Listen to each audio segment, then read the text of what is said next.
Hey everyone, welcome to Chris's Daily Read Aloud, Magic Treehouse Edition. Today we are starting Magic Book Treehouse book number 10, Ghost Town at Sundown by Mary Pope Osborn. As you remember, Jack and Annie had to look for a riddle last time to become master librarians, and they found the answer to the riddle on the reef was the oyster. So, Chapter 1, How Wild? Jack and Annie were sitting on the front porch of their house. Annie was gazing down the street at the Frog Creek woods. Jack was reading a book. "I have a feeling we should check the woods again," said Annie. "Why?" said Jack, without looking up. "A rabbit's hopping by," said Annie. "So? We've seen rabbits before." "Not like this one," said Annie.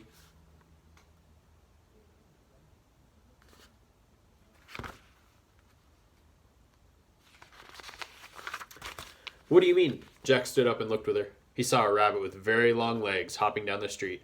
Soon the rabbit left the sidewalk and headed into the woods. "He's a sign," said Annie. "A sign of what?" said Jack. "That Morgan's back," said Annie. She jumped off the porch. "Come on!" "But what about dinner?" Jack said.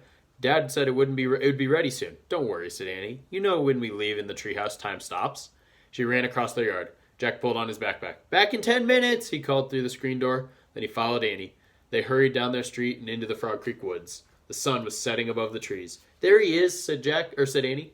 The rabbit was standing in a ray of sunlight. Then, when he saw them, he took off. Jack and Annie followed the rabbit until he vanished behind the tallest tree. "I told you! See?" said Annie, panting. She pointed up at the tree. Morgan Le Fay was waving at them from the magic treehouse, high in the branches. Jack and Annie waved back to her. As always, Jack was very happy to see the enchantress librarian again. "Come on up," she called. Jack and Annie started up the rope ladder. They climbed up to the treehouse. "We followed a strange rabbit here," said Annie. "Is he your friend?" "Perhaps," said Morgan. She smiled mysteriously. "I have many odd friends." "Including us," said Annie. Morgan laughed. "That's right." "How are you?" said Jack.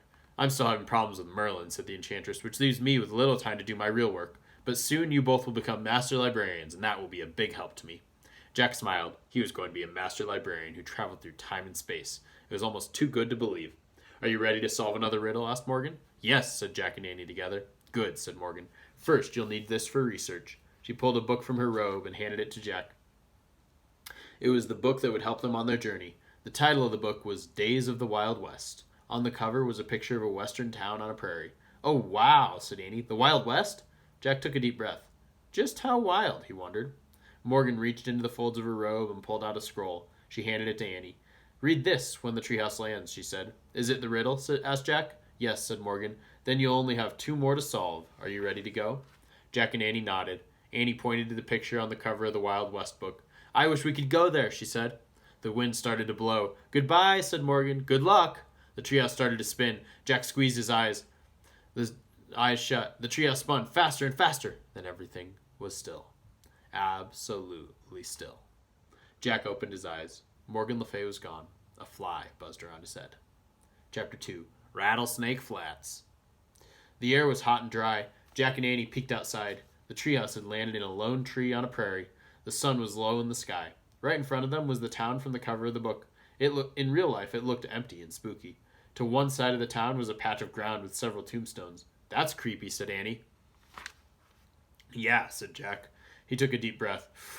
"What's our riddle say?" Annie held up the ancient scroll. She unrolled it. Then she and Jack read together.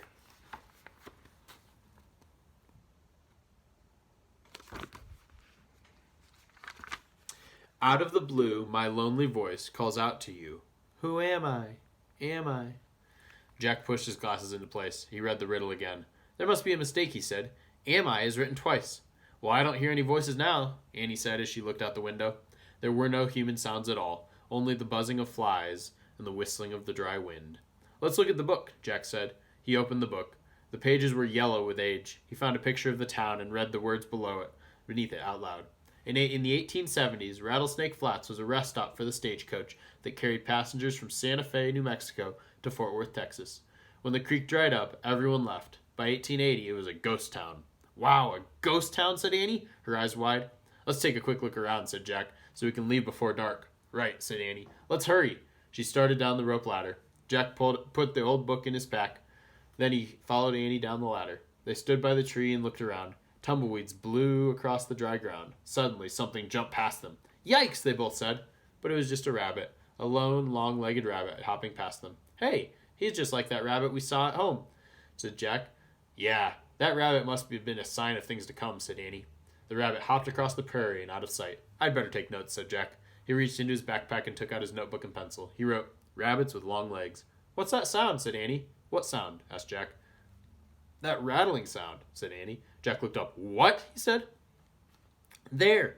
Annie pointed to a rattlesnake. It was about 100 feet away. It was coiled up and rattling. Jack took one look at the snake and ran. Annie ran too. They ran past the graveyard and right into the ghost town. I guess that's why this town is called Rattlesnake Flats, said Annie when they stopped.